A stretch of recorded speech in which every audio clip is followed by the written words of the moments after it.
Okay, we should be live, and I want to double check on everything. So be sure that everybody can hear me, and everybody gets in on time, and everything is good, all good.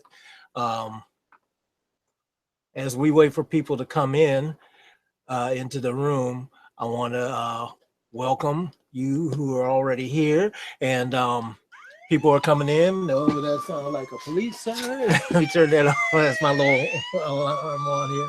Let's turn that one off. We don't want no police. No police. All right. So do me a favor as you guys are filing in.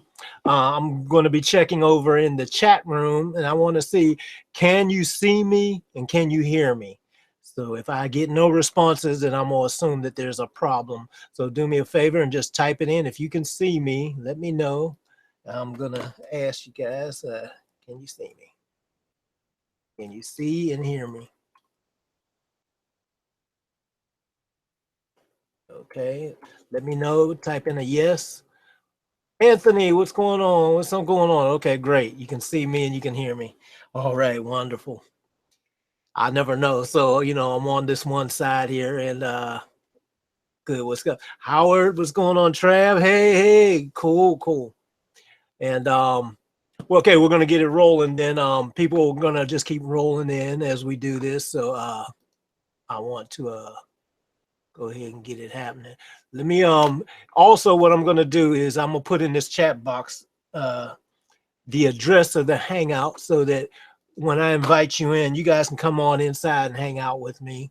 We can hold up to 10 people inside, including myself. So you're welcome to come on in and hang out. Anthony, you can come on in if you want, and anybody else that wants to come in. I'm just kind of waiting for a few people to roll on in here. Everybody slowly filing in. So look into the chat box. If you don't know how this works, check out the chat box, and there should be a link that you could click on to get in here. Make sure, here's the thing for you guys to understand too. Right now you are watching this hangout on the outside. Hangouts have two parts to it. They have the viewer port where everybody's watching on the outside, and it's delayed by approximately about 30 seconds. Then if you want to come inside with me, like there, you'll see a little thing at the bottom where you can come in and join all the people. We can have them all lined up at the bottom, but that's in real time along with me. So what you're actually hearing from you, if you're on the outside, you're hearing 30 seconds later and everything. So I'm in the future. Okay. So if you want to come into the hangout and not have a problem with your audio, thinking that, oh, there's something wrong and they can't hear me. What it is if you keep listening to the hangout that you're already in now on the outside, you won't hear yourself when you talk, and you won't see anything going on, and you'll think there's a problem, but it's just a delay. So what you'll have to do is either close that window and just stay in the hangout, or mute that video window. It's a video, so you can actually pause it. If you click on it, it should put it into pause, and that way the sound should stop. You can play with that right now if you want to, so that in case you want to come on in and join me, you'll know what to do. If you click right on the window somewhere, it should pause the video, and the sound and everything should stop, and then if you click it again, it'll continue up again. So whenever you want to come in, anybody that wants to come in here with me, you're going to have to pause that window to stop the sound of the hangout that's on the outside. And when you join in on the inside here, then you'll hear what's going on inside here in real time. You won't get confused. Anyway, that's enough of that, and I'll explain it later on. But I wanted to welcome you guys here. Let me do a couple of things and get this off of here. I wanted to do a series of webinars. Okay, good. Somebody's coming in. Cool. And until I call on you, leave your mic muted. Up at the top, there's some icons. If you take your mouse up to the top, if you're not familiar with it, there's some icons. It has a little man up there. It has a little microphone icon, and it has a video camera icon. So you can turn your video camera off and on. You can turn your microphone off and on, things like that. So if you don't know how to really get around Hangouts, that's pretty much all you need to know.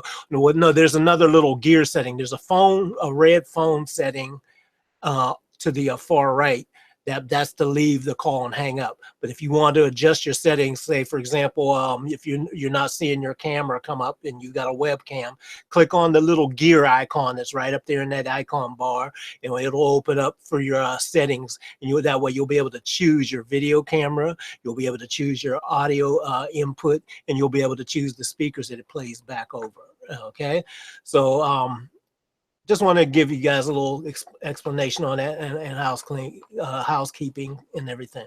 Okay, welcome everybody. My name is Khaliq Glover, and most of you know me already. And if you're brand new here, I welcome you. I'm doing this hangout here because I wanted to talk about a couple of things about reverb and everything. I have a couple of my students in here that have been part of my new Effects Magic course about using effects, and we broke it up, understanding and digging into the use of reverb, then the use of delays, then the use of other things like modulating kind of effects, pitch shifting, things like that, to make things wider and stuff like that. And what I'm doing is an ongoing, I have some founding members that got in early for me that go along with the ride as this is building up.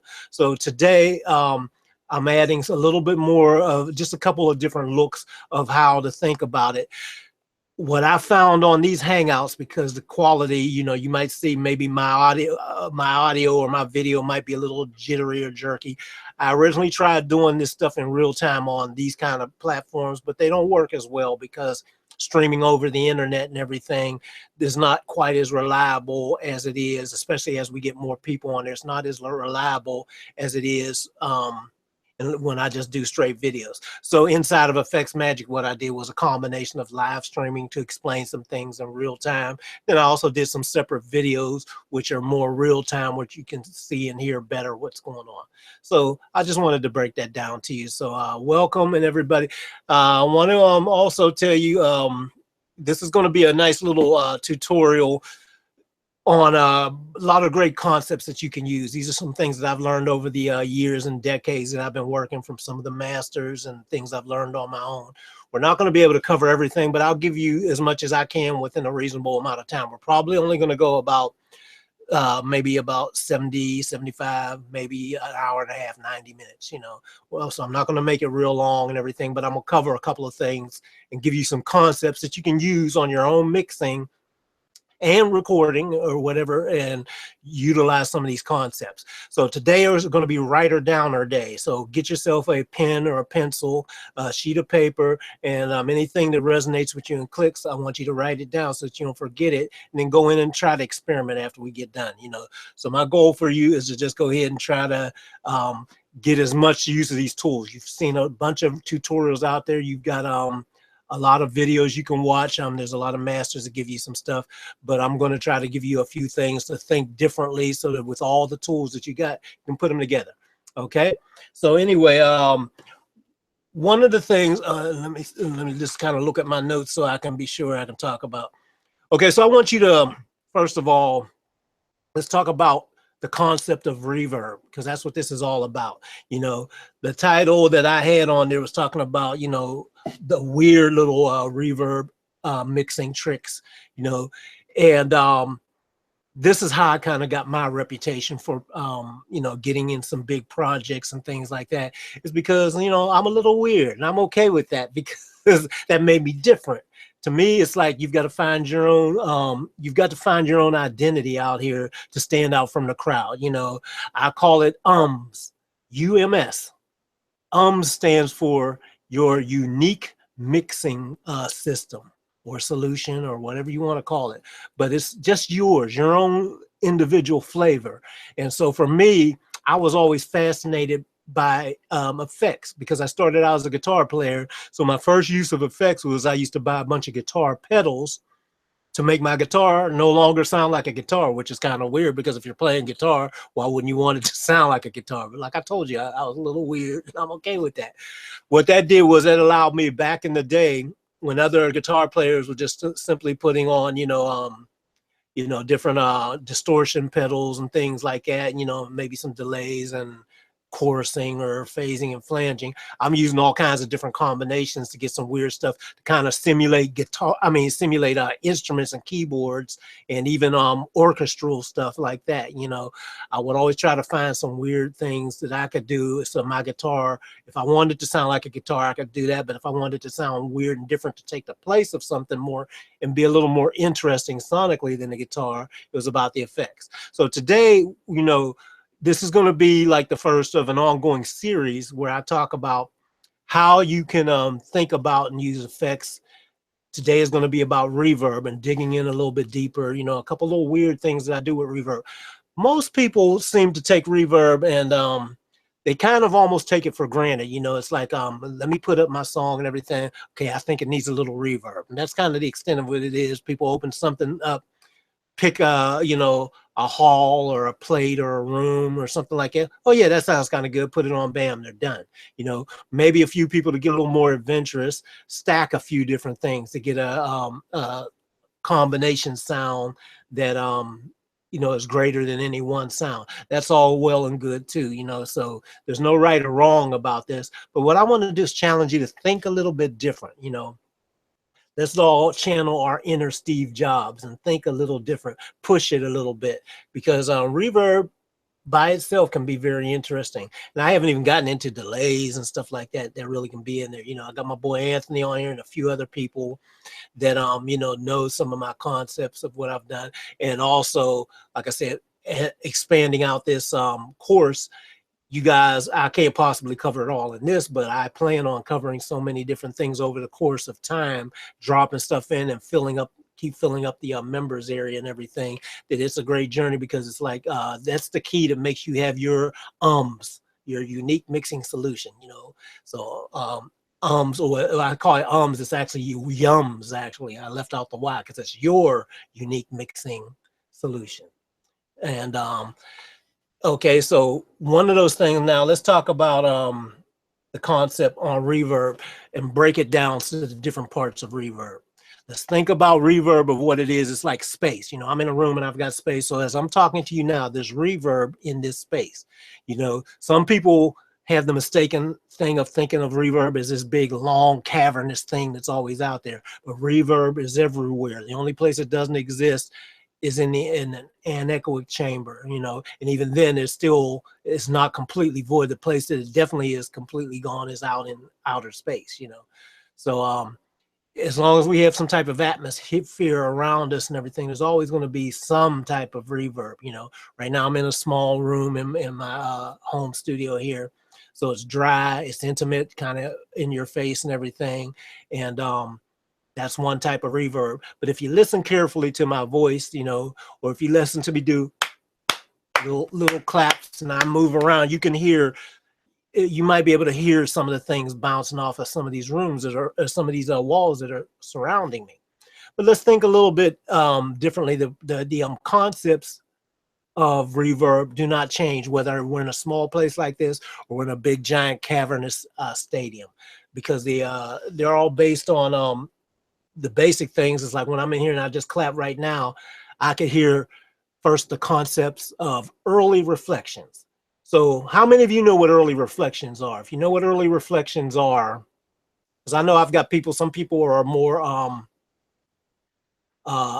some of you people have already started deeply onto this journey here, and others have come in and you're just kind of getting started, so you may or may not know some of these things. So if, how many people understand what early reflections are? Do me a favor and type it in the chat. Type a Y if you do understand what early reflections are, you know what they are. Type an N for no if you don't know, or you can type a 1 for yes and a 2 for no. Either way, I'll kind of know. I want to look through here and see who I have on here and what you guys are kind of into. Just go ahead and let me know. And okay, no, okay, let's find out what's going on. And Salu, you're inside with us too, so I'll probably when you get your webcam going, I'd love to have you on and we can break a few things down. But what I'll do is for those of you that don't know, most of you do, but for those of you don't know, Trev, I hate autocorrect sometimes. I mean, you get to going. Oh, I really hate it on the phone. You ever, you know, you get on your phone and start talking to people trying to use the autocorrect recording, and it just gets it all wrong and just messed up. You know, my wife, it's funny too, because she would tell me, you know, a couple of her clients thought that she was cussing them out and everything because she'd do a message in, and it's like, did you call me? Oh no, that was autocorrect. It put something in. I just spoke it in and sent it. So we got to be careful with these things anyway. So autocorrect is funny. And Trav, thank you. Yeah, the Prince stories, man. I mean, what a wonderful time. I had a ball telling about them, but I just went to, it was a Prince tribute celebration. You guys might have saw it on YouTube. I posted some videos of, we just had one. It was just Sunday. Was it Sunday? No, it was Saturday. Saturday, we just were in there and got back with all the whole crew, everybody that used to work at Paisley Park, some other people. We had George Lopez, the comedian, was hosting the event. We also had Dr. Cornel West, the activist. He was there with us. And what's her name? There was a couple of actresses in the house. My mind is going blank on her. Oh, Elise Neal, not Elise Neal, the other one. Can't think of her name right now, but she's on this TV show called Hit the Floor right now on VH1, and I can't think of her name right now. My mind's going blank. But anyway, a lot of different people, actors, actresses were there hanging out, and it was really cool. Prince affected so many people. The main people I loved was all the crew, because the behind the scenes support people that you may have never gotten to know anything about.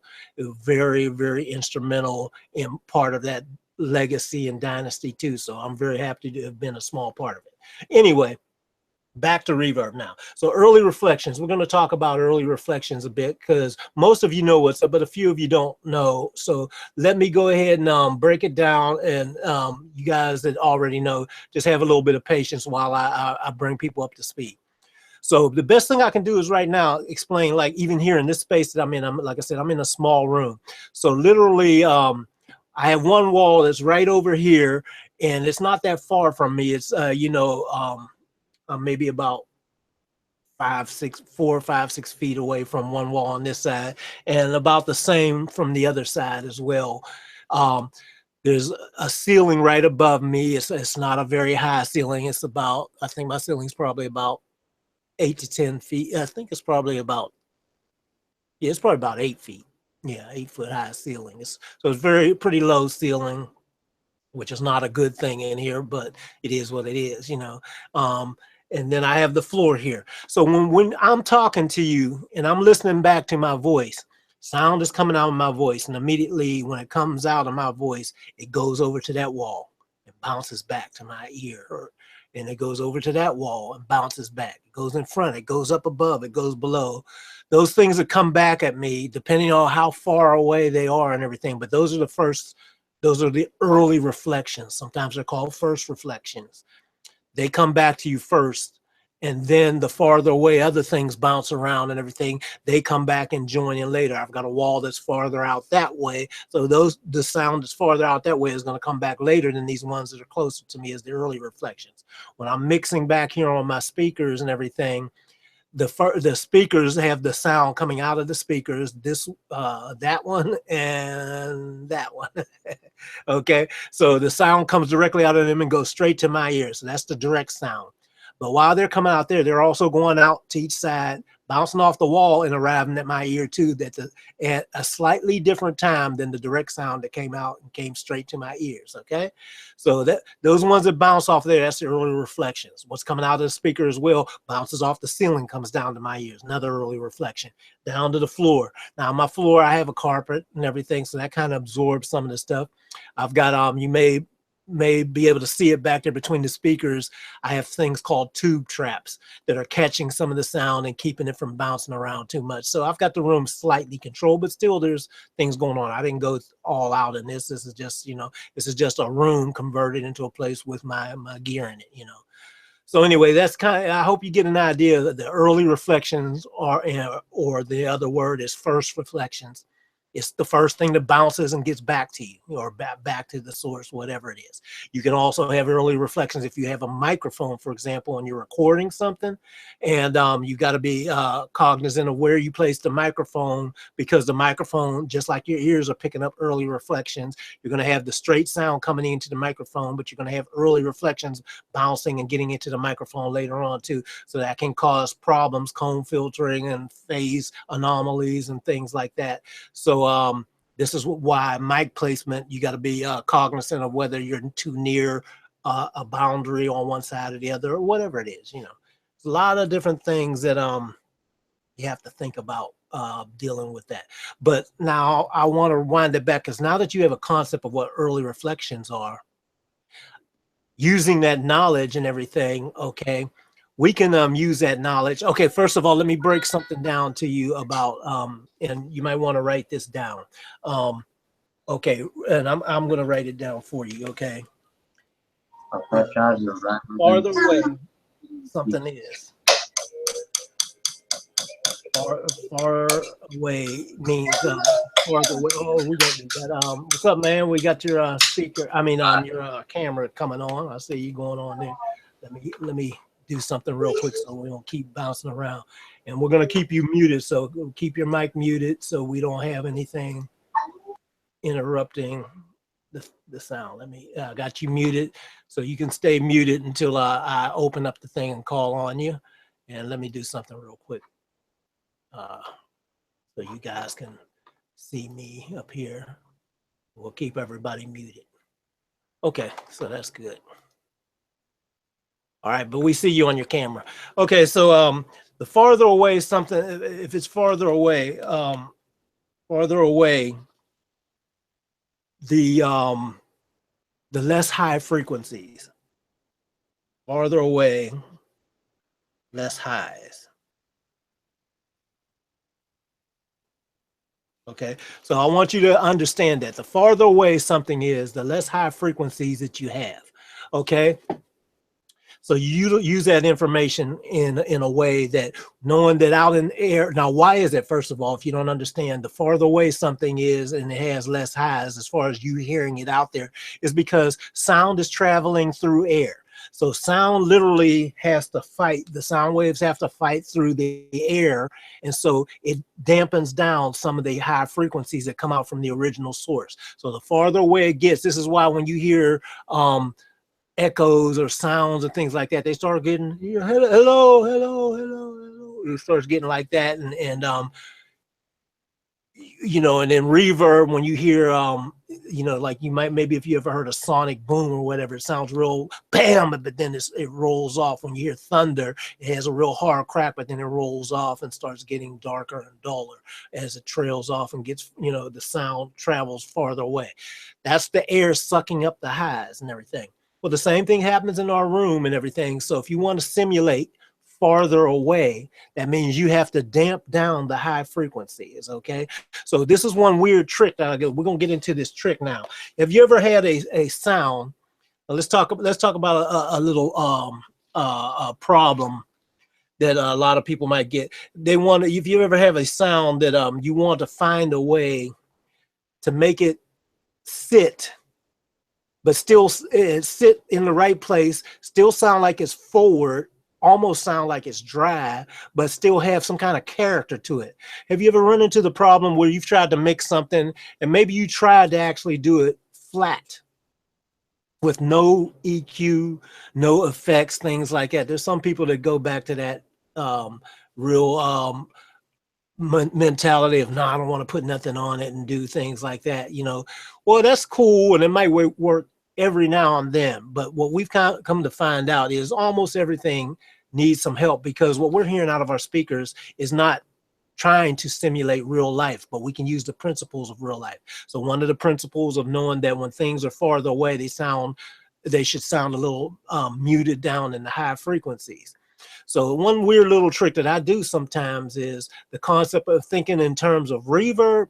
Okay, most people usually put on, and you may have done this too, is you find a nice little stereo reverb plug-in and put it on, and then You just kind of put it on. Maybe you EQ it, maybe you don't, you know, maybe you use some of the other parameters and everything. But I tell you, one of the big things that is so easy and it's so simple, people don't think about this. Think about, first of all, location, where you want to locate it. If you want, like say a vocal is going to be in the center and the reverb is usually going to spread out to the sides, right? Most of the time. Not always though. Now let me explain what you might want to do for some of the things. Maybe here's where you can get into a thing, the concept of stacking the presence of where you want it to be, because you always want the main vocal to sound like it's right center in your face. But maybe you want the stuff that's going on back behind to sound like, for example, when we talked about early reflections, you've got the main vocal here, and the early reflections are the first thing that kind of expands and builds something, and it's tight and close to the vocal. But what it can do is it can kind of latch on and attach to that vocal sound and make it be too much. So you've got to find a way to detach the early reflection from the actual vocal, but not so much where it's detached and it sounds weird, but it sounds like almost an extension that's invisible behind the scenes. So a couple of ways that you can do that. First of all is using some of the characteristics in your reverb program to make the reverb, the early reflections of the reverb, because you got to think about, what am I trying to do?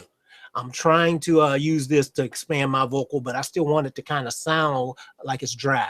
Okay, so the first candidate is, okay, well, let's put something on that's close. Early reverb is early reflection, so that means it happens quickly and it's close, it's tight. Reverb, you think in terms of you hit something and it goes out, or if somebody sings and it drills out. That's a whole different thing, and that's a reverb tail. Early reflections is when I'm talking now, you're hearing my early reflections. You're not hearing a real drawn out thing. You're hearing my early reflections, because we are still hearing this room that's around my voice and expanding it. Okay, so let's get a reverb and we put it on there, and we might want the early reflections to be wide. Maybe they're wide and that works. We listen and everything. But let's think about what we're trying to achieve with these early reflections is the first thing, keeping in mind our overall objective. We never lose our overall goal. Our overall goal is to keep the reverb sounding almost invisible so that the vocal seems dry, even though it isn't dry and it has character. So I listen and I put the stereo reverb on. And I set it for early reflections, because what I'm doing is I have the main point source sound here in the middle, and then I have the early reflections hard left and right. But what they're doing is because it's so tight in time to the vocal, we've got the reverb here and the vocals, so it's surrounding it. So we literally have three players. You know, we got the thing that's in the middle, this is the main source, and then we got almost background singers here that are the tightest double you ever heard. How wide do we want? Do we want that way out there, way across our speaker field? Or maybe we want to move it in, the early reflections, to do that and support it. Many times I do that. Here's the other thing though, the weird little trick that I do sometimes is I, instead of using a stereo reverb, I use two mono reverbs. Or I use a split stereo reverb that I can separate it out depending on how the plugin is. But sometimes I just like to use two mono reverbs and use two different brands of reverb. Because when you've got two different brands, you automatically have two different colorations. Okay, so what that's going to do is even though I can set up the early reflections exactly the same way, they're going to have two different colors already. And then thinking in terms of knowing that the high frequencies, the farther away things are and the farther away I want it to sound. Well, to make my vocal sound, I don't want the reverb right here, right next to me. I want them to sit back a little bit, the early reflections a little bit back, so my main vocal's here, but the early reflections a little bit back, and it's expanding me out just a little bit. So when I think in terms like that, that's the goal, you know, always thinking about the goal that you want to achieve. So when I think about that, I'm like, okay, let me dampen that down on the high end. I don't want it to come back exactly the same. So it sits it back a little bit. So my point source reverb stays right in your face. I mean, my point source sound, my direct vocal is right in your face. And that little early reflection is kind of slightly back behind, just supporting and expanding it out a little bit more. Okay, that's just the first part of the equation though. Okay, so the second part that you do is you can go ahead, and there's nothing to say that you can't use more than one reverb. So if I'm thinking in terms of, okay, now that's cool, I expanded it out a little bit more, but I still wanted to have a little more character than that, but I want it to still be an invisible characteristic. So using that quality that I told you, I can put on a reverb. This time, I don't want to have early reflections. You know, I've got two mono reverbs with two different characteristics because they're two different manufacturers. And then maybe I did some EQ on each one to use that high frequency damping process that I talk about to kind of set one or the other. I can also make it seem like one wall is slightly more alive. You know how you go into a house, like when I'm in this place right now, I've got a window over here, so that side is more alive than this side over here where I have a wall and a closet and stuff that absorbs it. So if I want to kind of if I wanted to simulate what I have just going on in my room naturally, this sound on this side is going to be a little deader sounding. I might dampen down the high frequencies. This side on here is going to be a little more alive sounding, so I might leave it alone or only do it not quite as much as the other side. You know, this is what you do to this is what you do. Let me turn this on vibrate so it doesn't interrupt us. But this is what you do to simulate these different characteristics when you're using reverb. And it's about thinking about what you're trying to achieve and everything. Okay, so starting out with I got the first layer of the early reflections that's beefing it up, but sitting in the back, you know, just kind of like the background singers just kind of add, let me do a tight double and everything. Okay, so now I want something else that's going to be kind of stretching out my vocal and answering. That's where I get into the reverb. I'm no longer in early reflection mode. I'm in reverb mode, which is farther away. So remember, I told you that reverb is the sound that's out there, because that's going to come back later. We got the early reflections to come first, but the reverb is actually farther there, and it has a decay time and all that, depending on how long you want to simulate. So I want you to write this down too. Let me see, I'm just looking at some of the things. Somebody's having problems getting connected, but I'll come back and look at the chat and maybe see if I can help you get going with some of the stuff. But let me continue this thoughts, because you write this down where when you're going to think about using the reverb and the length of time, here's a good place to start. So let me give you a couple of good starting places that I like to start with. A reverb that works in reverb settings, they'll usually work 9 times out of 10 to start, even before you know where you're trying to go in the song. That if it's an average tempo song, in other words, it's not a ballad, you know, not real slow, but it's not real fast and up tempo and everything. Maybe it's just kind of a normal, ordinary tempo, you know, anywhere, say like between 100 and 120. That's, you know, kind of moving along, but not too fast, like real club aggressive, and not too slow where it's starting to get into ballad territory. You can pretty much start many times. If I don't know what the tempo of the song is and I just have to feel something and put something in so I can kind of hear it and then dial it in later, I will start with a reverb, put it on, and automatically go from a decay time on the reverb. Here's a good setting that'll work usually and just sound good so you can hear what the reverb is. 1.8 usually works really good.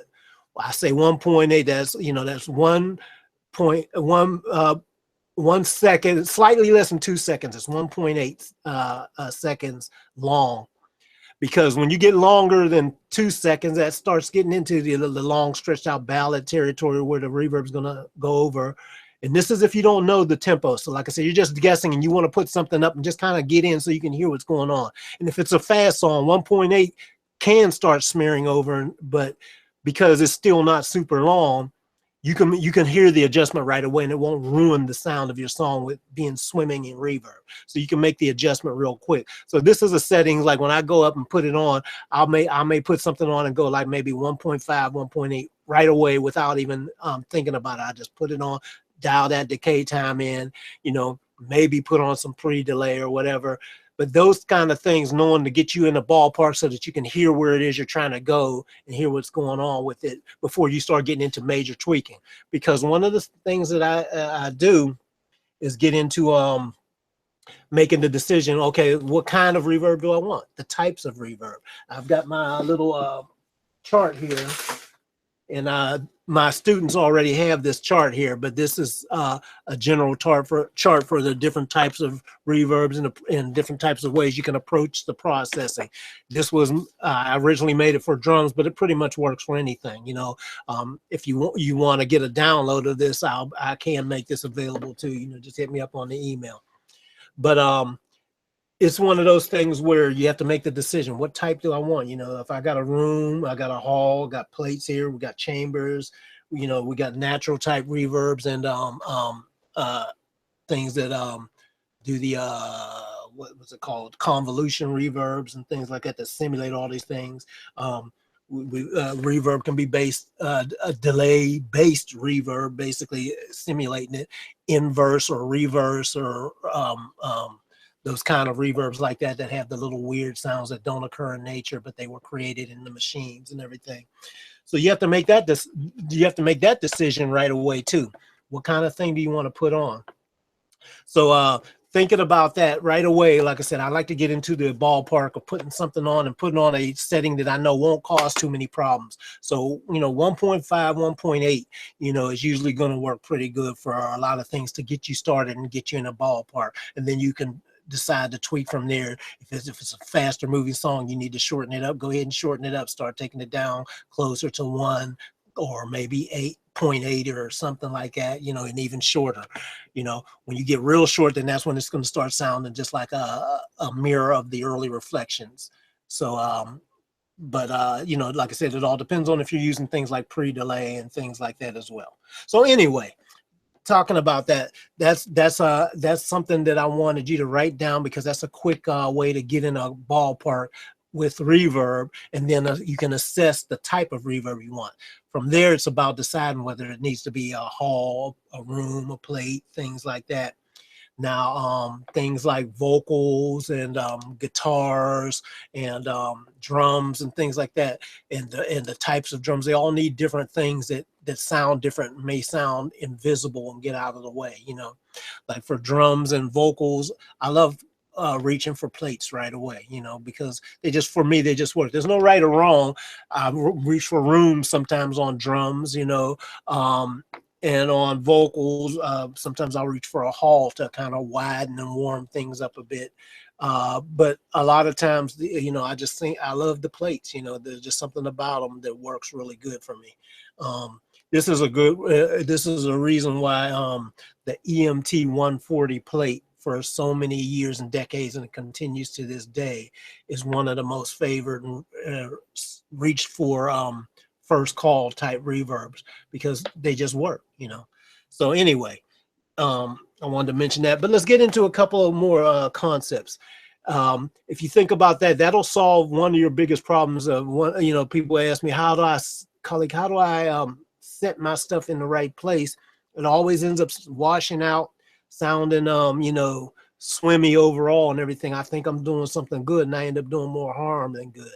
So this is one thing that'll get you in a ballpark right away, is using these kind of settings to make sure it's not too fast, too slow, having the concept of understanding the early reflections that are built into that, to whether that's expanding the sound and whether it's right side by side with your sound or needs to sit back, damping down the frequencies of the sound so that that works and makes it stay out, because that means your original source sound is always out front like you want it to be, but it still has that little support back there. Now, one other thing that you can do is you can do okay, like let's take drums for example. Here's another weird little trick that I do sometimes. So let's think in terms of drums, and you got reverb on your drums and they're hitting, you know, you got your beat going on. So right away, see how my hands are doing on the beat. If my beat is like this and everything, and I get my head bobbing or whatever, if I want to enhance that feel, because that's what the drums are doing and everything, I might want my reverb to do that as well too. So it all depends. Now, if you're trying to get a purest natural sound, then you don't do something like that, because, you know, it takes away. So if I was working with jazz, I'd probably just put something ordinary on, like that sounded organic, like a room sound, even if it was needed on the live drums or maybe on some of the instruments. You know, I probably would never reach for a hall. I might reach for the plate, you know, but there's no rules. But many times something like that, because you want the tight, you know, small venue type of setup, like jazz musicians would be together. You know, you're going to use something that reflects what they would normally be in. Okay, but at times when I want to get a little weird and say if I got something like somebody like Herbie Hancock, who I worked with for many years, always pushed us to be a little bit adventurous on some things. So here's another little trick that I've done what I call pulsed compression on my effects. Okay, so here's the concept of pulse compression. You do hit the drums, and your drums are giving you the natural pulse of the song and everything. So what you do is you set your attack and release times of compression on the reverb so that the reverb pulses and breathes as well right with that. And the difference is how the attack and release are so important on this thing, because the attack means when it's going to start compressing the sound, the release is when it's going to start coming back up. So you can make these things adjust the envelope. If you don't know that term, look it up. As you know, it's been used in synthesis where you do envelope shaping, and this envelope amplitude, you know, you can shape the amplitude, which is the volume of your envelope of things, and you can also shift the frequencies, which is the filtering of the different tones of it. So you can make things get darker and brighter, or brighter and then get darker by you know, using something to control and open up a filtering effect on things like reverb and all that. Or you can put it in with automation.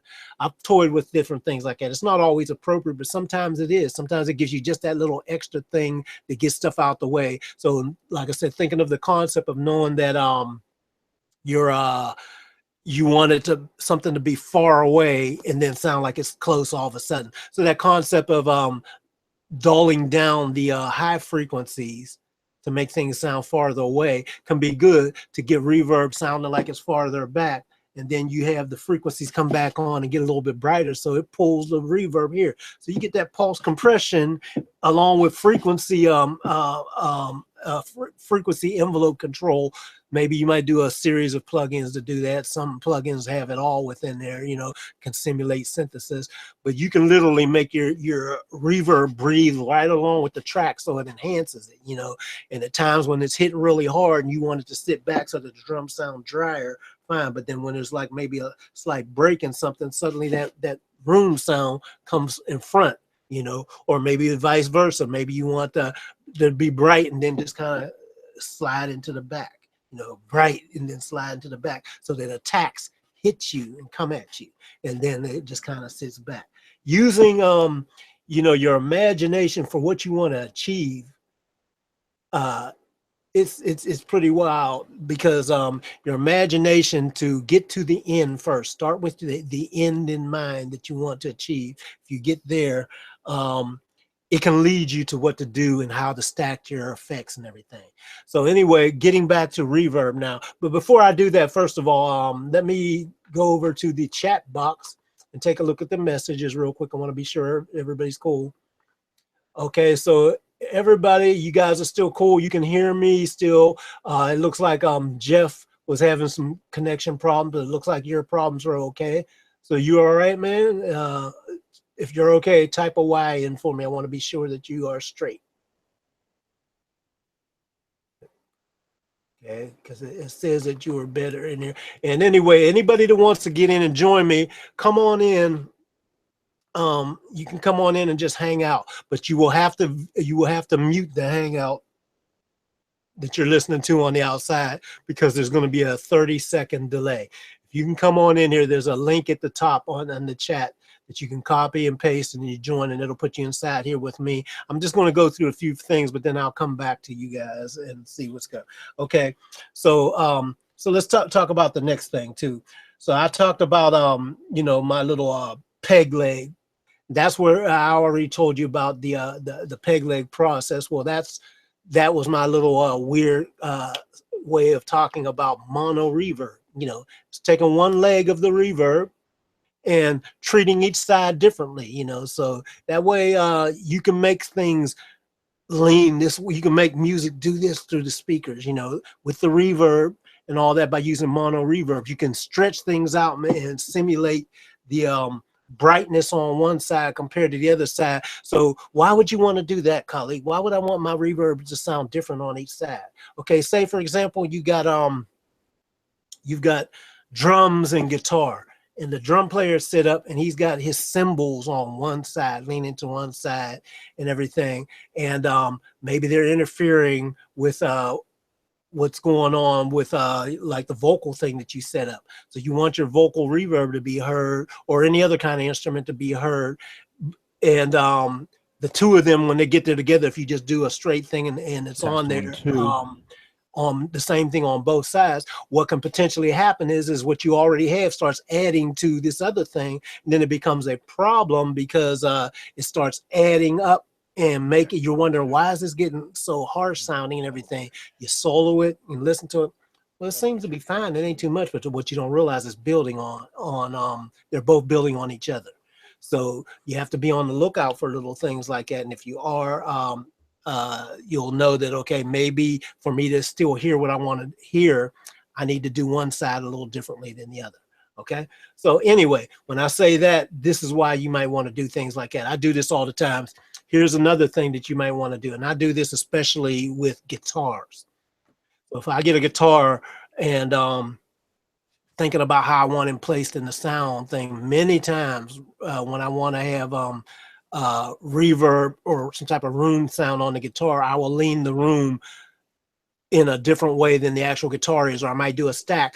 Like, for example, I might have the guitar on one side, and then there's a whole different sound. When you take the reverb that you want out, many times I'll take a mono reverb, maybe a spring reverb, and they'll do this. I'll take that mono reverb, my guitar's here, and I'll take that mono reverb and put it right with the guitar.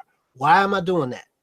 Because when you hear a guitar, and a guitar has a spring reverb right there in his amp, it's coming out the same source. So if you want to enhance that or simulate what's going on with that, okay, you join that there. But that's one sound. So I've got that now. Maybe I've got that little depth of sound that I want.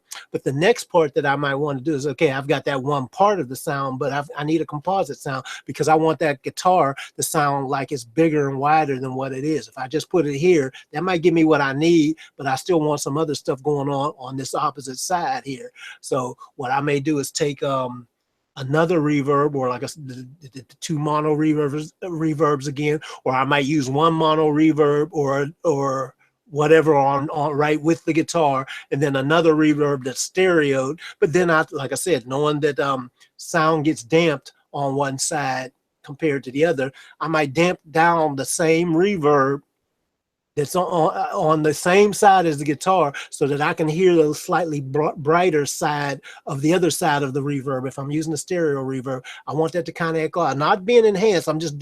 It has its natural sound, but it sounds brighter just because I damp down the one that's on the same side as guitar. So what that does is that gives a precedence effect, is what it's called. So it's like when you're closer to one thing or whatever, it sounds brighter and louder and everything like that. So I want the guitar to have its natural thing, but I want that reverb to maybe have the characteristic of like simulating somebody being in a different place in the room when they are listening from their point of view, as opposed to from the guitar point of view. Because the guitar player, from his own point of view, the loudest thing he's going to hear is his own instrument.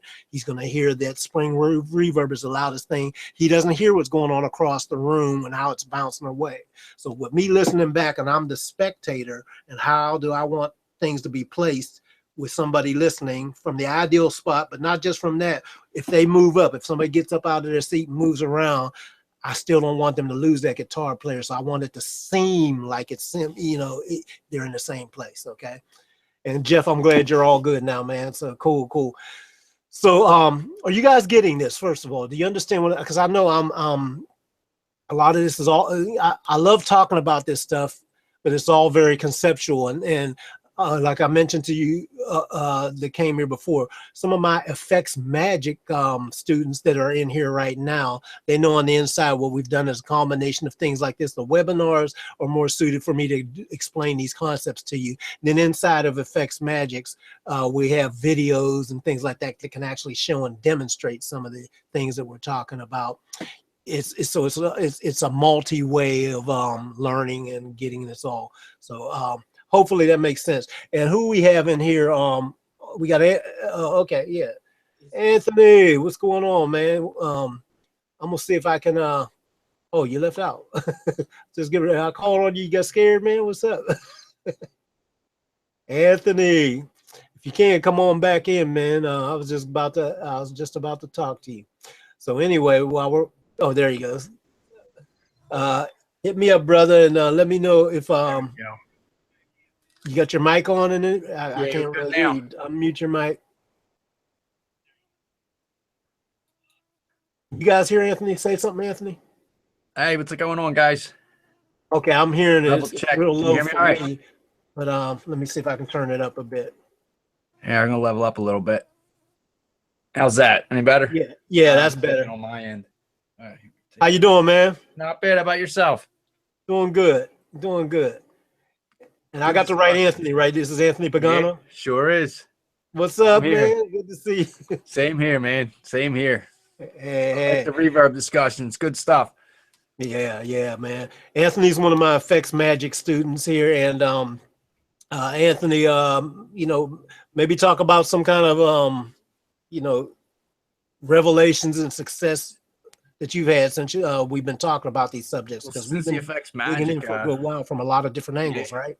Yeah, doing all kinds of different things, but no, definitely the effects magic helped a lot. I've been actually using Reverb lately on one project as a diagnostic tool, pretty much.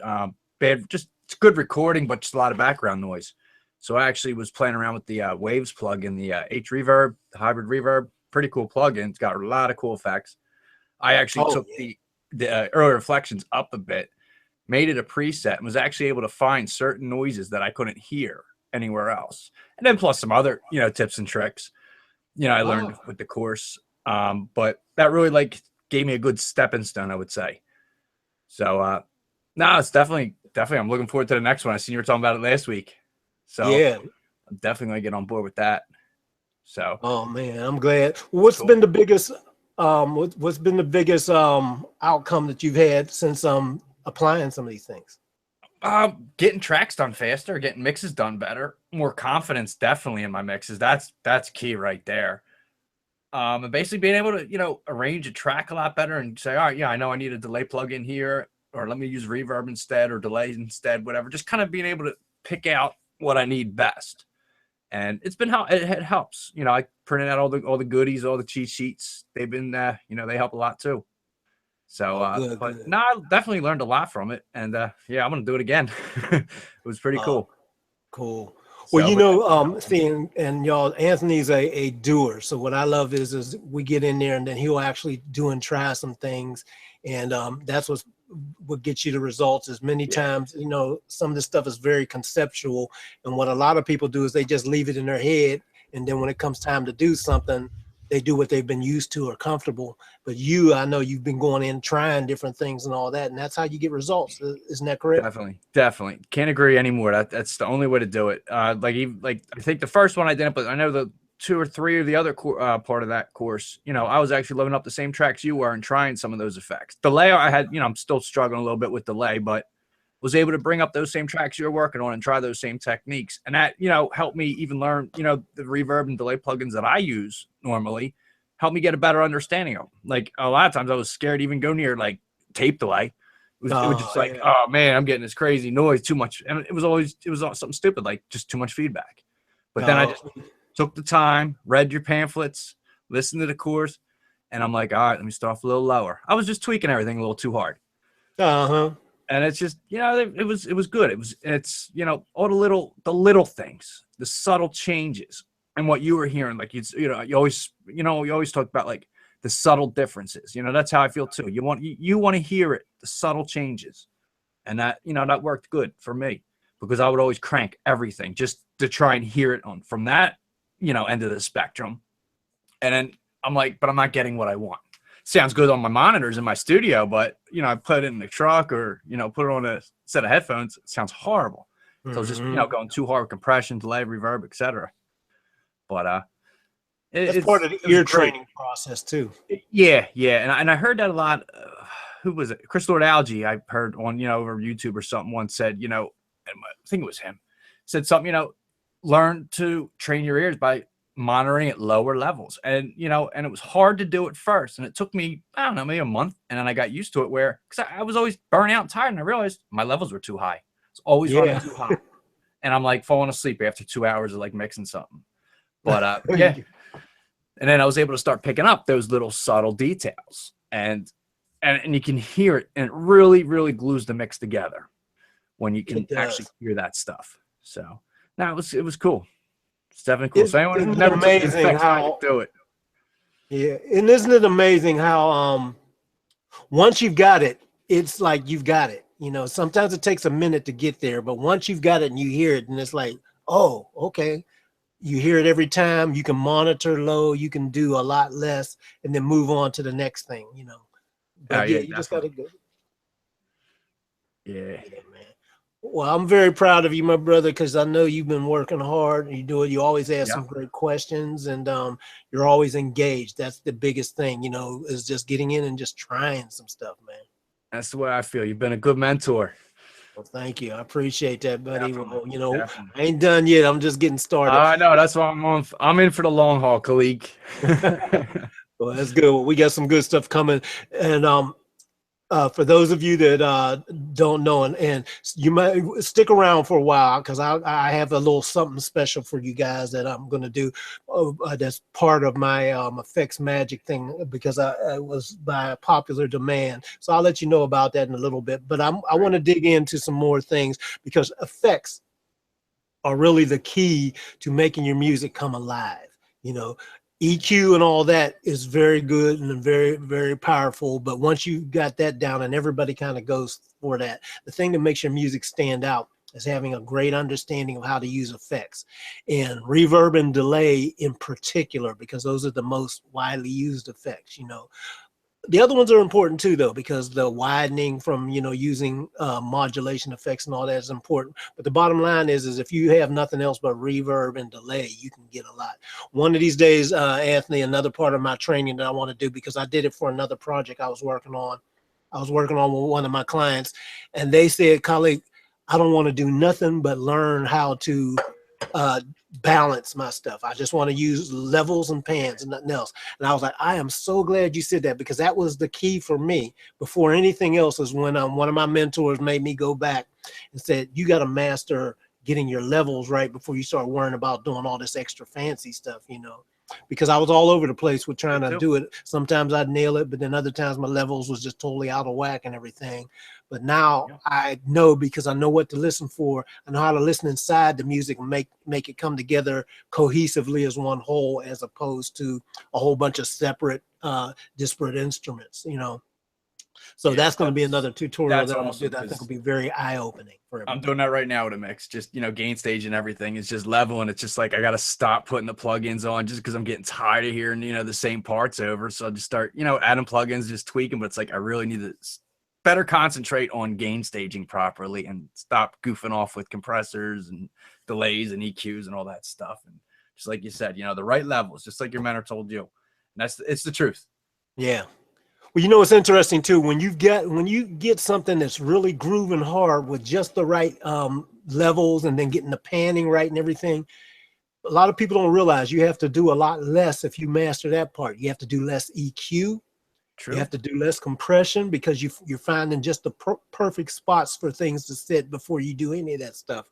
And you can hear your stuff when you listen low. It still sounds good. Oh, I can hear every instrument, you know. Oh, it still sounds powerful and everything. You don't feel like anything's missing when you master that side.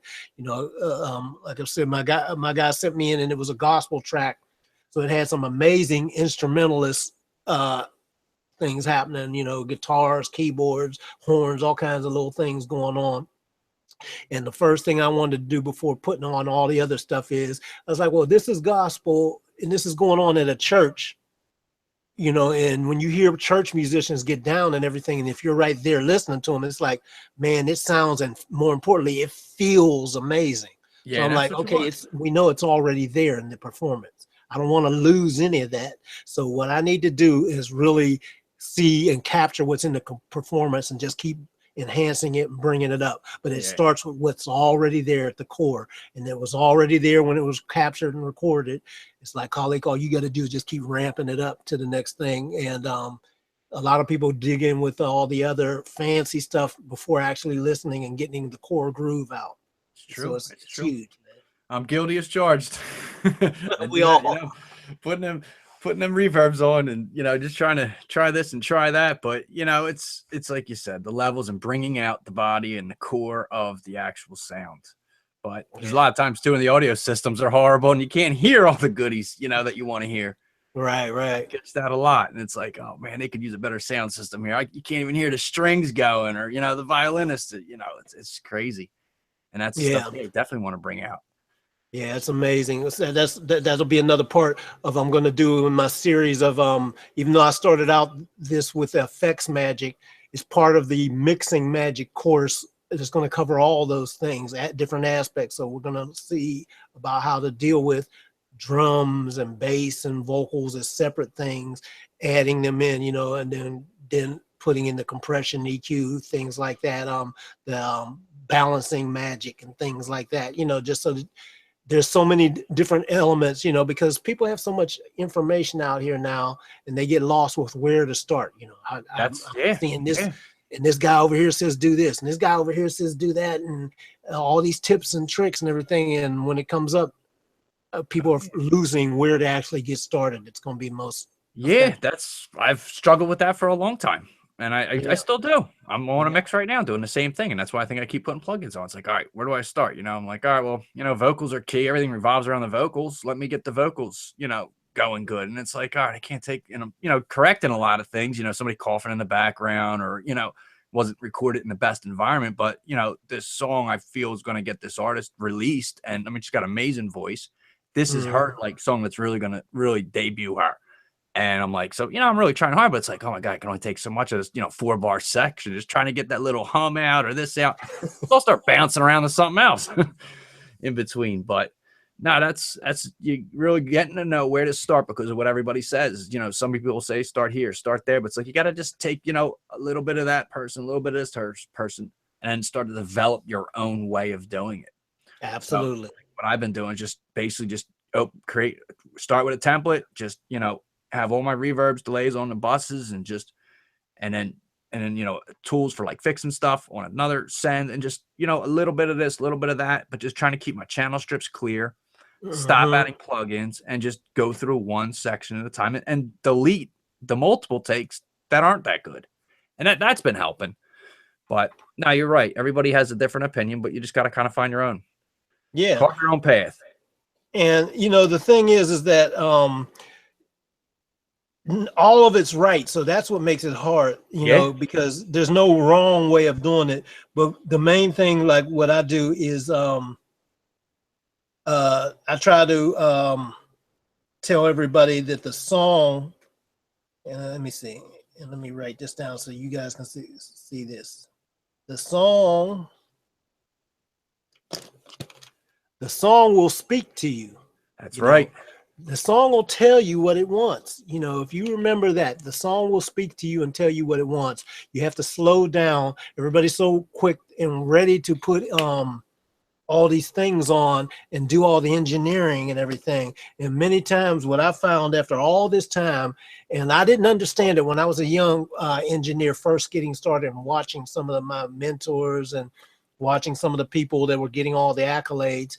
And then when I actually got a chance to see what they were doing, like my youthful arrogance of thinking, oh, I can do what they did. They ain't really doing much, and I didn't realize that the much that they were doing is knowing not to do a whole lot of stuff, it was unnecessary. So I went in just like a lot of people, overdoing stuff and thinking that, I gotta look like I'm engineering and I gotta put this on and do that and all that, because that's what got to use 4:1 ratio compression and this and that. Yeah, because everybody else is.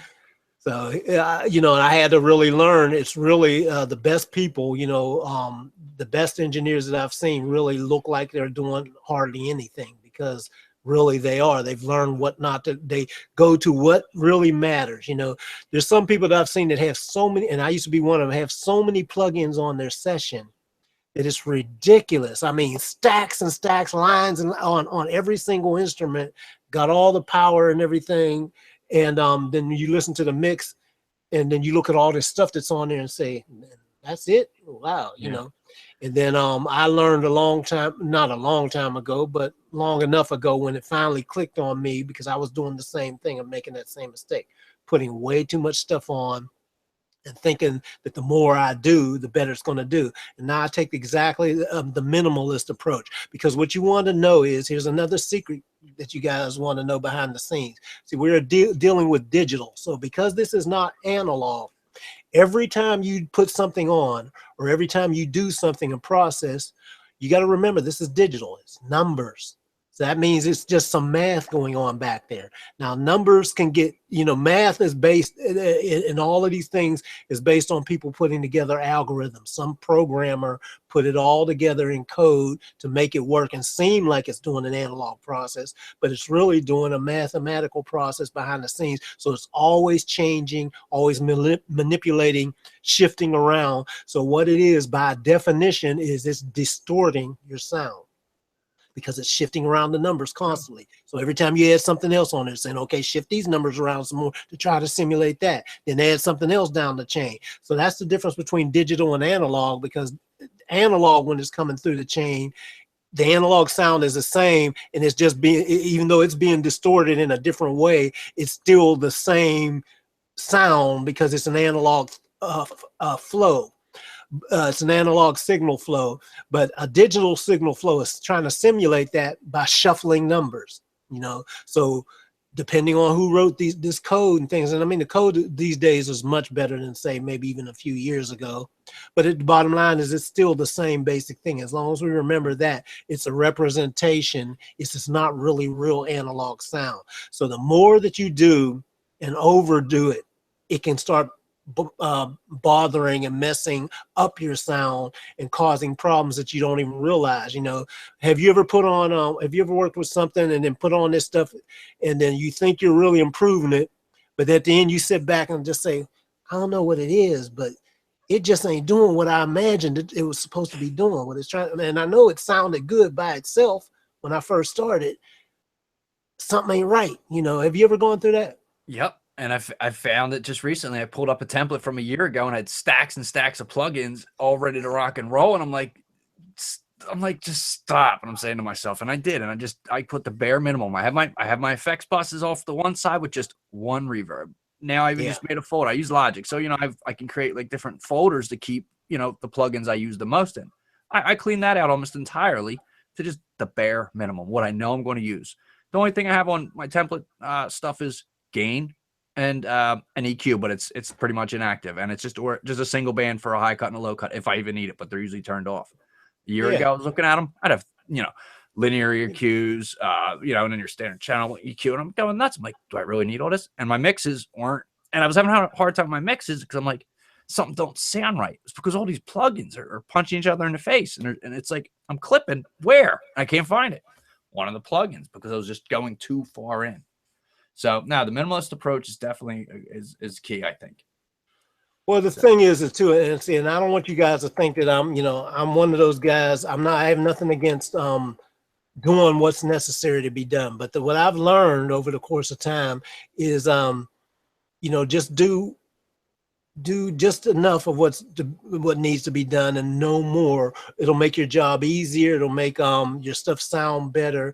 And it's not about how much you do. It's almost the reverse of that. The less you can do to your basic sound, if the sound was recorded decently and sounds good, there ain't no real problems, or even if there are problems, you solve the problems. Once the problems have been addressed and everything, listen to the song. The real key to making a song come alive in mixing is to capture the groove.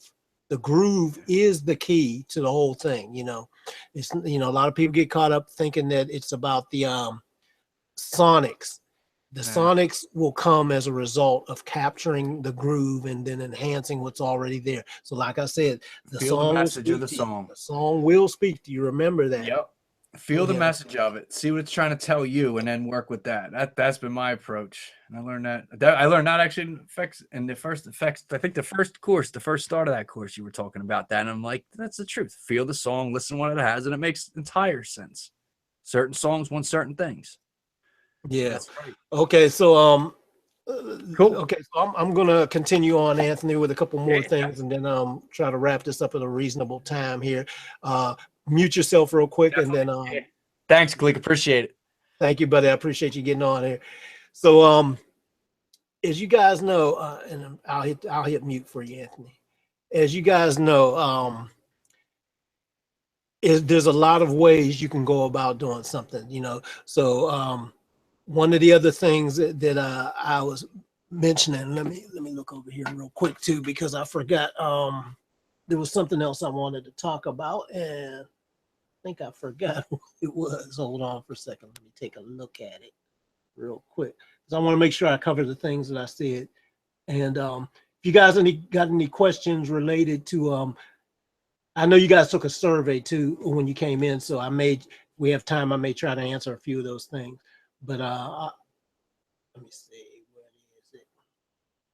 Okay, I can't find my thing now. I'll come back to that in a second. Okay, I wanted to talk about what was the other trick I wanted to mention to you guys? Hold on, I gotta find this. Getting old, I can't remember. Okay, so oh, motion in the ocean. Yeah, so motion in the ocean I talk about. So I alluded to it a bit, but I want to go a little bit deeper. You know, when I talk about motion in the ocean and riding the wave, so that's when I talk about the concept of the groove and doing things like you know, pulse compression can give you that motion in the ocean that I talked about. Because like I said, if the drum beat is doing this or whatever, you might want to get those in betweens. The drum beat's coming down, but then there's this part too. So you want to lift people up and drop them back down, lift them up, drop them back down, moving forward and then relax, moving forward, moving relax, you know, moving side to the side and all that. And there's so many ways you can make your music do that, you know. When you walk into a room and somebody's playing some music and they're patting their feet, or you see some heads bobbing or things like that, the best ones are when nobody even knows they're doing it. You know, maybe you go into a bar or something like that, but you see folks just kind of hanging out and grooving, but they're kind of grooving, the music's in the background. That's when you've captured that. So, you know, the motion in the ocean that I talk about is enhancing what's there in that groove and then pulsing it, you know. So with reverb, for example, the reverb time that you set, the decay time, it should decay down and get out of the way of the next beat. So the next beat is solid, clear, and then the reverb, if it's meant to stretch, it comes in between. If it's not meant to stretch, if it's meant to just kind of envelope and everything, give you this kind of sound that's wider and bigger and everything, that is part of that pulse too, because it pulses ambience and then it's gone, and it pulses some more ambience. So knowing these concepts and everything will get you there. And then the other thing that I wanted to talk about is you got to make a choice, you know. Do you want gumbo or do you want broth? You know, so we can get, you know, when you look at broth, you know, it's clear, you know, it's just liquid with a little bit of coloration in it and everything. So chicken broth or whatever, you can look through it, you can pour it through and pour it in a glass and you can kind of see through it and all that. You can drink it like it's a little drink if you want, pour it on, its flavoring on stuff, put it in mashed potatoes and all that stuff like that. Gumbo and stuff like that on there, and stew and things like that, on the other hand, is real thick and gooey and congealed and you know, so this is kind of like the mix that you potentially will get when you start putting all these things and not knowing what it is you want. Now sometimes you do want a little gumbo because you want a little meat in your effects and your reverb.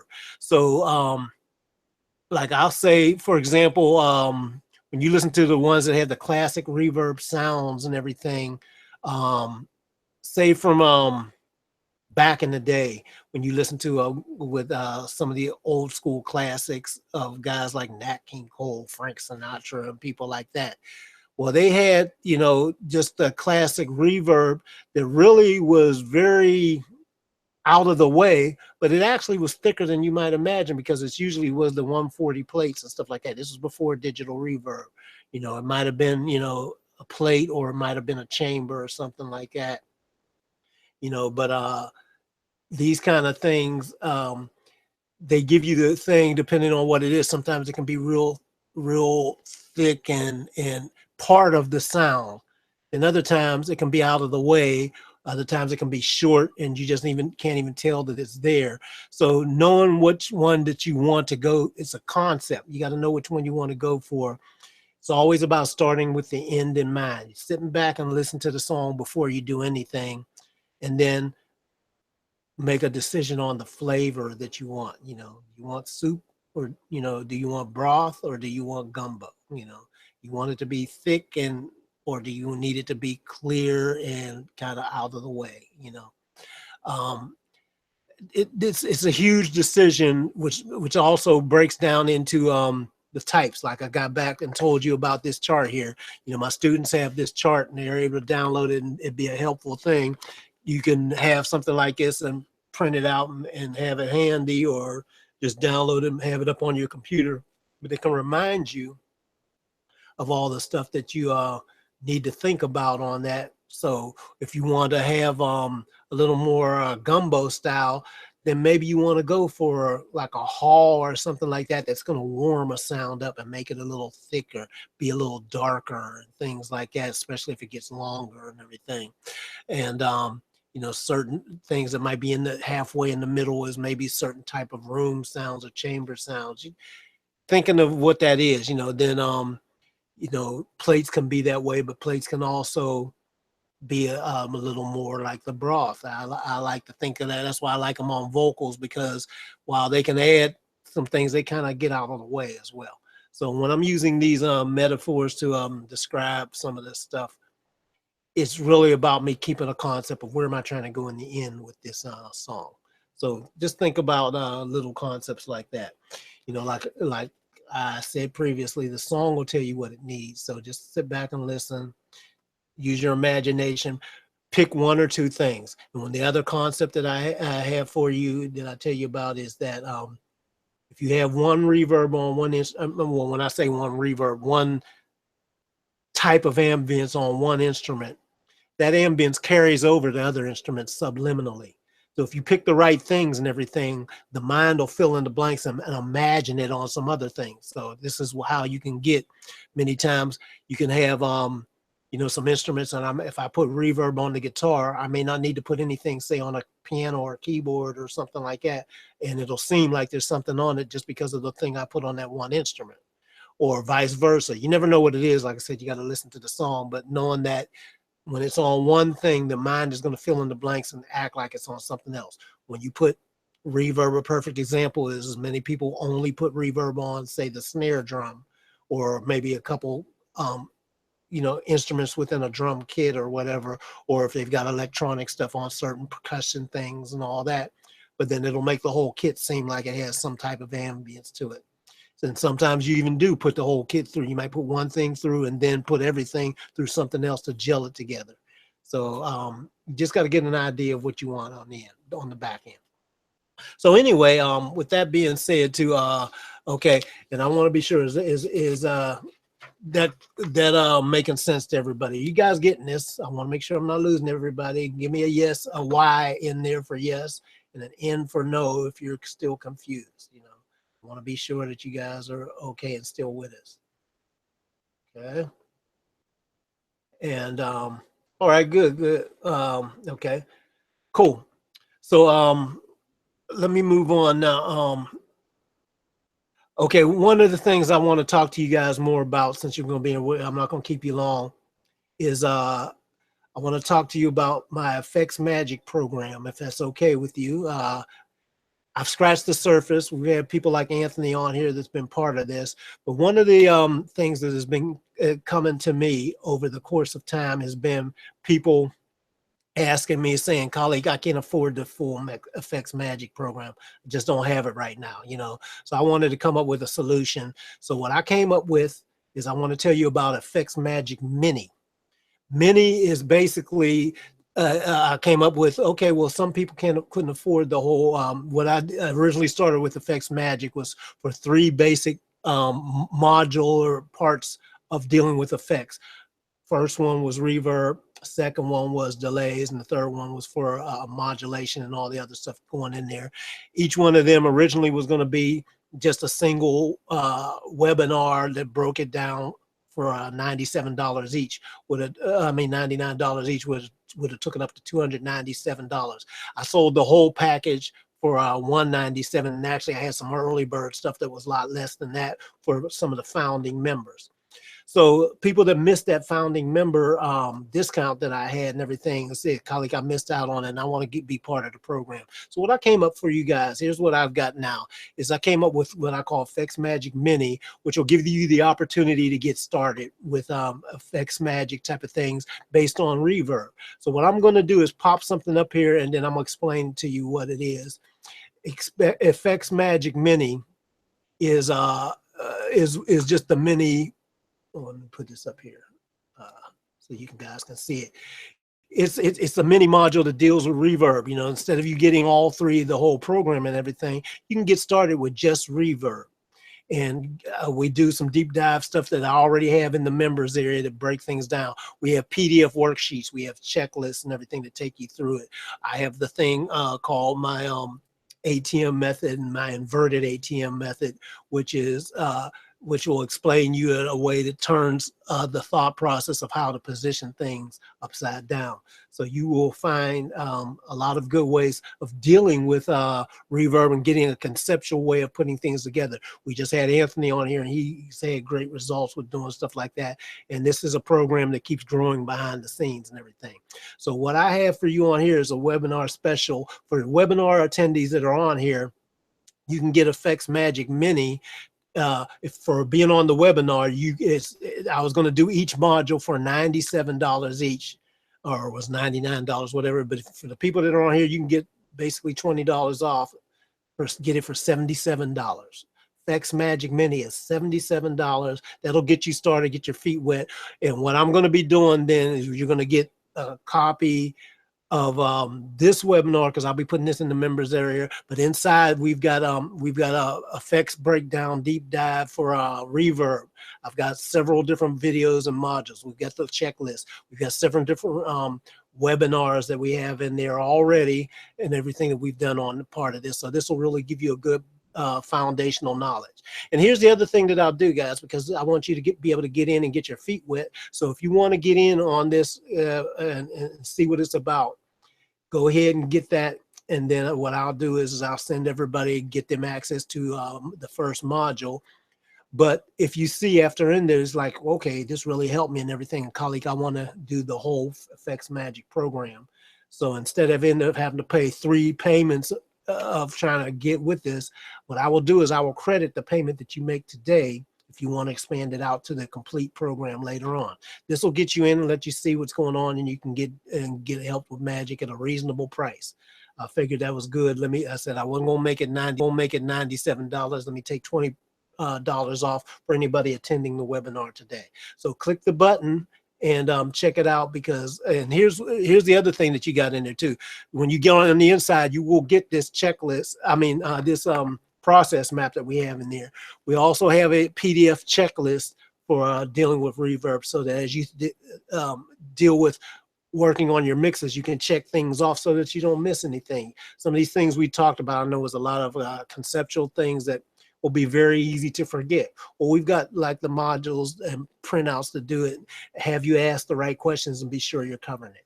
So go to click the button there. It says webinar special, Effects Magic Mini, only $77. I to in there. This is going to be a limited offer. This price is limited for webinar attendees, so I'll probably leave it up about 24 hours to get you guys that are on here now to get it.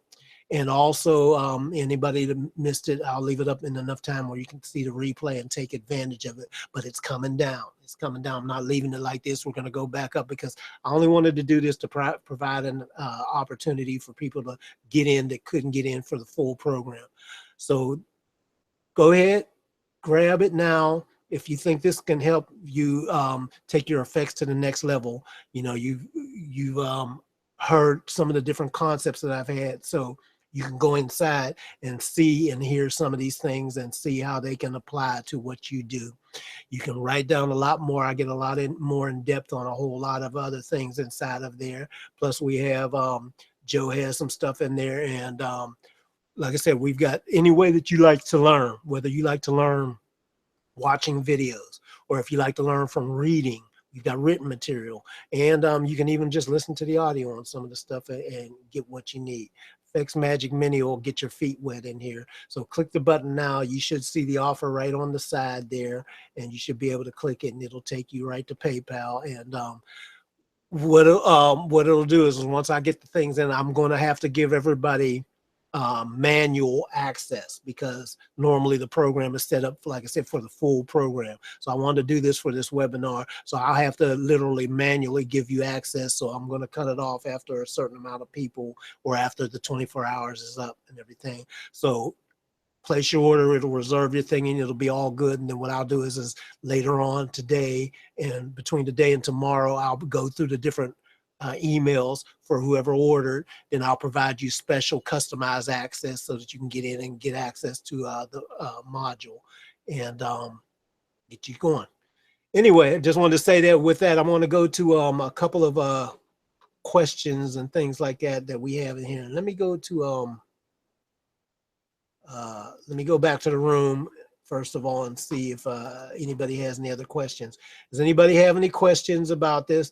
One, where did I have it at? I just saw something came into my emails. Somebody was asking me earlier about was there going to be a replay of this? And yes, I'm gonna have a replay of this situation, especially for my people in Europe. You'll be able to catch it. So if you're watching it now on the replay, this is still available for you, but it'll be coming down in a few hours. So if this is right for you, go ahead and make the reserve your slot. Okay. Any other questions about Andrew was saying, I've been experimenting with Reverb, but this is very helpful. Thanks for these webinars. You're welcome, Andrew. I love doing this stuff, and I'm just going to keep doing more. I want you to dive in and actually try some of this stuff, though, because that's the biggest thing. Anthony told you, and that's why I really love dealing with Anthony. We got Eric on here and other people. I love that they get in and actually try the stuff that I'm saying, because I can give you all the concepts that you want. But the bottom line is if they stay up in your head and you don't actually get on and try some stuff, it's not going to do you much good. When it's time, when prime time comes and you're under the gun, you're not going to think of all these things. So now's the time to get in, you know. Especially one of the things that I'm reminding you guys, go back and try some of that mono reverb stuff that I told you about early in the thing. That's the peg leg process. Okay. All right. Let me see if there's any other things. Okay, everybody's good. Everybody's pretty good. Yep. Okay. If that's pretty good, and nobody wants to get in, I still have that link up there at the top, you know, so if anybody wants to get in and ask me any questions or whatever, there's a link right at the top of the chat that you should be able to click and get inside. I'll wait for a little bit because I know this is a 30-second delay. So what you need to do is if you want to get in, you copy that link and paste it into the your browser bar. But then the chat that the webinar part that you're listening to right now on the outside and just watching me, click right on the video to stop it from playing. It'll stop the sound and it'll stop the video from playing. And that way, when you get in on the inside, we can talk in real time. Because if you don't do that, you're going to still hear that, and it's going to be a 30-second delay, and you're going to think there's something wrong with your audio and video and all that. And there's nothing wrong with it. In most cases, it's just because you're listening to the wrong feed. Okay. Anybody want to come in? Go ahead and let you do that now. If not, I will close this out, because this is right around the time I wanted to do it. I wanted to do it for like about 70 to 90 minutes, and we're heading up on 90 minutes right now. Okay, going once, going twice. Anybody have any final questions or anything? Bjorn, what's up, man? Okay. I love seeing, I got a lot of great students in here that have been with me for a long time. Got people that have been with me for I've got some people that have been with me since 1990. I mean 2007, not 19, 2007. Wow, I've got some people that have been with me for like 9 years. Wow, and I can't even believe that I'll be going on my 10th year in 2007, 2008. Well, actually, I really got started. I started learning about some of this stuff, but I started teaching people in 2008. So yeah, got a couple more years, but 8 years, you know, yeah, long time. Okay, I'm going to go ahead and I don't think nobody's coming else in here, so I am going to close out the sticky link and see what's going on. Okay, no more questions. I'm going to wrap it up then, guys. I hope everybody got a lot out of this. Yeah, saying the printable docs and charts that Khaliq provides are worth it alone. Yeah, I really am proud of that stuff. And like I said, I'm not done, because as I've been doing this too, I've been learning more stuff, because as you can imagine, I've been doing this since 1982.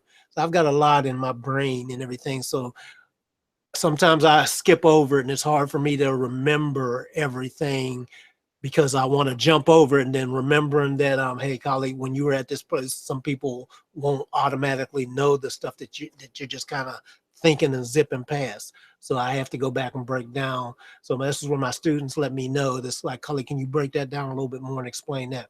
So this is why I'm excited. I'm really sticking to this area of effects, because I really find that really, that's what set me apart. That's what got me in the door on a lot of projects, is because people like how I layered my effects and got the different kind of sound. This is where you're going to find the yums there. That's where you're.